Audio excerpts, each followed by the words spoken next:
Ladies and gentlemen, our ribbon cutting ceremony. Unang araw ng 5th Food and Beverages Expo 2022 dito sa Capital Convention Center, Pili, Camarines Sur.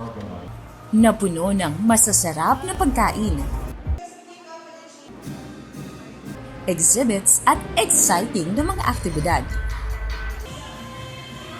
May produktong mula pa sa labas ng Bicol pero karamihan mga ipinagmamalaking produktong lokal.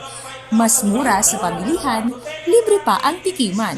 May pa-free taste din tayo para alam nila ang quality ng foods natin. We're very excited to really join the show and showcase all our products here.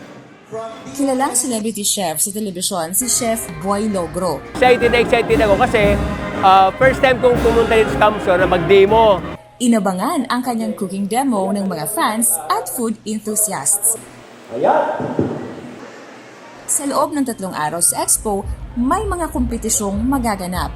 May food vlogging, food photography, mixology, at marami pang iba. We're very happy na naging ganito yung outcome ng first day ng Expo. In anything that involves the growth and development ng ating mga MSMEs, fully supported dyan ng DTI. Our government, our administration is steadfast in our priority to help entrepreneurs, especially our MSMEs, our micro, small, medium enterprises. We want them to grow, not only grow, but to thrive in our province in the face of changing and challenging times. So yan, malalaman mo na magandang quality. May Dimaano, CSN.